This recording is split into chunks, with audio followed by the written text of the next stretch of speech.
My space, you stay away. This is a new horse that just came in day before yesterday. That was on a Saturday. Today is Monday. So he came in day before yesterday. This is the first time that I've worked with him. So what I want to do when a horse first comes in, I want to get an idea of exactly what I'm working with. When I talk to a client about sending a horse, we talk about what kind of issues they're having with the horse, what their goals are for the horse, so that I have an idea of the direction I need to go in with the horse. But when they tell me the kind of issues that they're having, what they're telling me is symptoms. Just like when you're sick, you have symptoms. And then the doctor figures out what the actual illness is that's causing those symptoms. It's similar with a horse. He has symptoms, and his symptoms are basically he's green. She has been on him, but he hasn't really been ridden. He was kind of started, but he really needs a little bit of a restart so that we can get him going the direction we need to have him going in. He seems like a real recessive horse. He worries easy. He gets kind of scared easy, but he also just came in too. So he isn't necessarily that scared. He might just be a little reserved until he gets more used to his situation.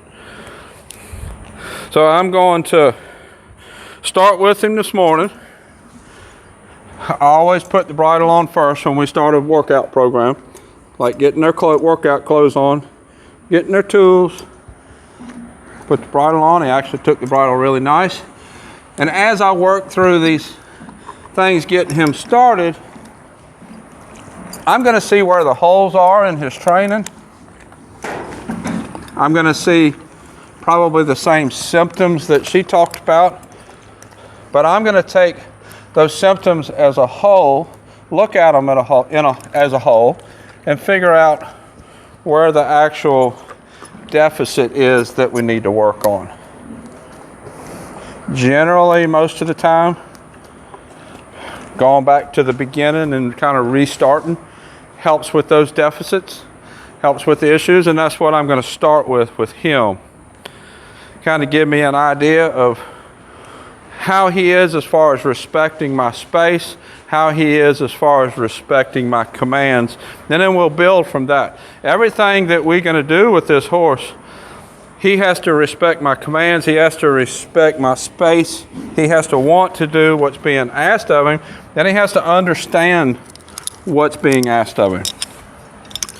So that's what I'm going to start with. We'll do a little bit of groundwork, a little bit of lunging, and we'll go from there. I have no idea if he knows how to lunge off of a line. We're fixing to find out together.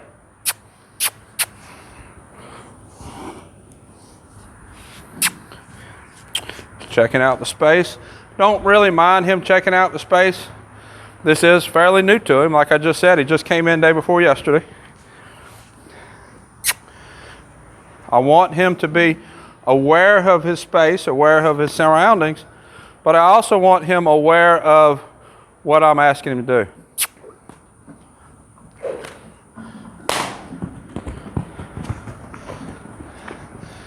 I asked him nice a couple times. He's pretty desensitized to the sound of the whip. Not really respecting the go. He's more concerned about looking around, not really respecting what I'm asking him to do. Let's change directions here. I'll meet him at the wall, get two eyes, send him the other way. Good boy. He actually understood that really nice. Not all horses understand how I change directions right that quick, because most horses are taught a little bit different way. I only change directions this way with their hind engaged, because that eliminates the possibility of other problems later, and it's going to set the horse up to work how I'm going to want them to work later.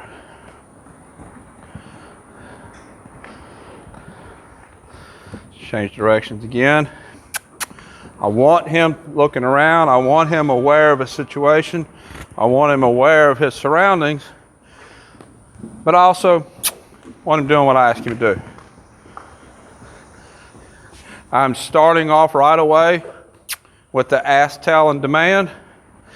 He needs to know that I'm serious, and he needs to understand the steps of what I'm asking him to do. Ask is with my hand. Tell is with my smooch. Demand is with the whip. So I'm asking here for him to go. Demand that he goes. He's still not really going. Let's get harder with the whip. There we go. I need to develop some work ethic here. One thing that I'm seeing right off the bat, there really doesn't have much work ethic. The owner said that she has been on him. I suspect if he did move forward, she had some trouble getting that forward because he doesn't have much work ethic. Green horse, you're not going to want to kick to get that forward. So he needs to learn to go forward when he's asked. Right there, ask. He's looking at the ground. Tell. Demand with the whip.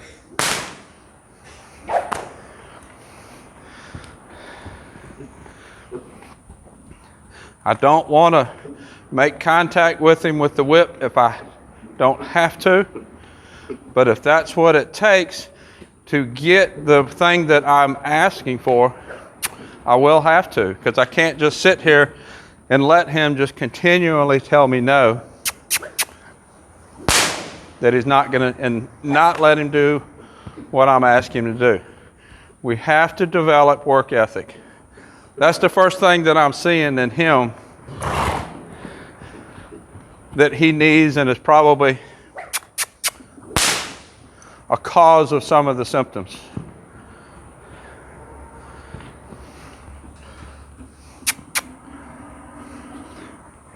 Cows just called out there in the pasture, and that got his attention. Change directions.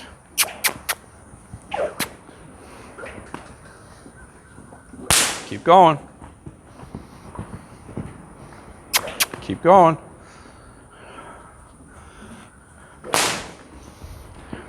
I've had quite a few questions lately about people that have gotten kicked or almost gotten kicked on a lunge line. And it can happen. But what always comes first to get kicked, first they have to get close enough to get kicked. So I'm not going to ever let that horse come into my space close enough that he could kick me. You've seen in several of the horses that I've worked on a lunge line, I'm pretty aggressive when they start coming into my space, and that is exactly why. I am not going to let a horse get into a situation where he can hurt me. If it starts to go that direction, I'm going to get pretty aggressive pretty quick so that I don't get hurt. There's 3 rules to horse training. The first rule is I don't get hurt. The second rule is the horse don't get hurt. The third rule is one of us has to learn something. So I'm not going to let that horse get into my space, into a position where he can hurt me. That if he's going around right here like you see him lunging around, if he's lunging around me and his shoulder is coming into my space, I'm going to use my whip to get him out of my space. I don't have to contact with him, but the length of that whip is my bubble. That is my space bubble. He's not allowed to enter that space bubble. Any closer than that, I'm in danger of getting hurt. If I'm in danger of getting hurt, I'm going to do whatever I have to, whatever means are necessary to keep myself safe. If it means making contact on him with the whip, I will. as a last resort to keep myself safe. The other thing, I'm going to not let him, my line is going to be long enough so that if he starts to turn his butt to me, I can, again, use the whip to keep his butt out of my space. Again, see, this is my space right here. He's not allowed to be inside that space. And if he starts to push his butt towards me, I'm going to put him out of that space. See, as soon as I started doing this, look at what he's doing now. He's trying to get a little further away. He is wanting to stay out of my space. This is my space, you stay away. My space, you stay away. You've seen when I was ponying Fancy off of Bob the other day, I did that video last week. She was worried about getting into his space, into that ponying position. Horses learn from a foal. Go. Horses learn from a foal about other horses' space. If one horse comes into another horse's space, they're usually going to get bitten if they're not invited in. If he comes into my space and puts me in danger, he's going to get bitten with the end of the whip. Matter of safety. Don't want to use the whip in that manner, but I will if necessary.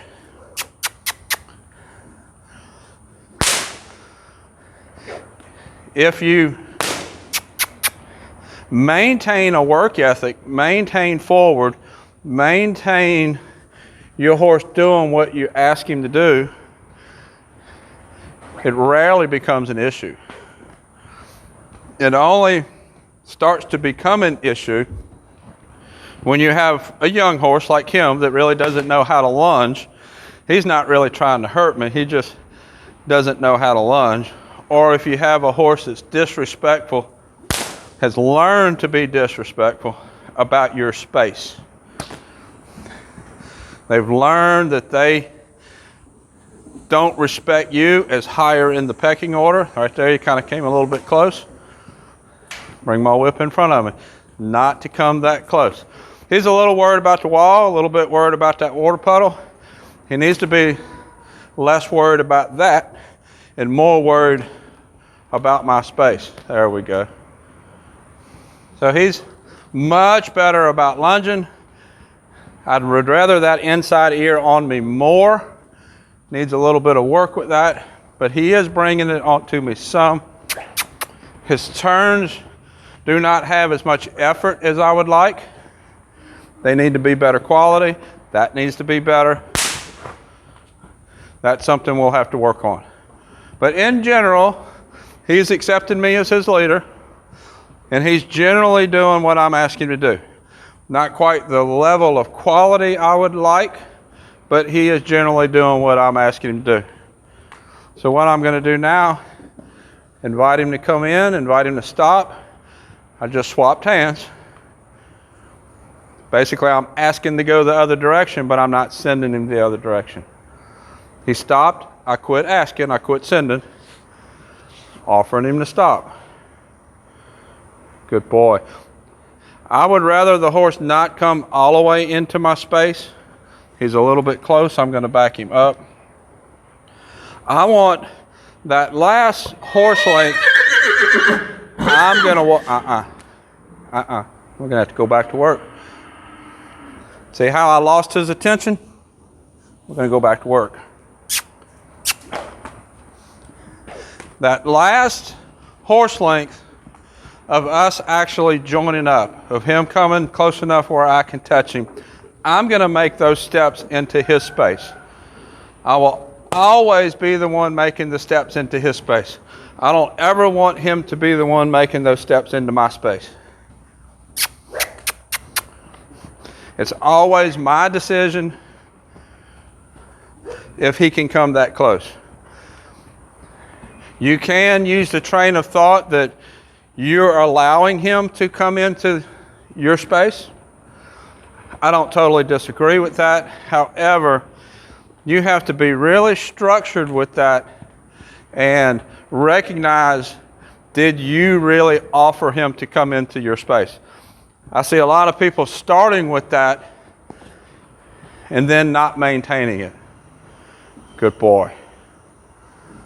Coming a little bit close. Now what I'm going to do, for now, I'm just going to back him back up. That gets him back out of my space, but it doesn't really fix the problem. What I would do to fix the problem is when he comes into my space, I would send him back out and lunge him some more. But right now, I want to go ahead and progress with putting the saddle on him and keep going so we can see where we're at. Later, as I'm working him more, and I'm not doing an evaluation to kind of see where we're at and see what we need to work on, I would spend more time with that. So that tells me that's one thing that I need to be working on.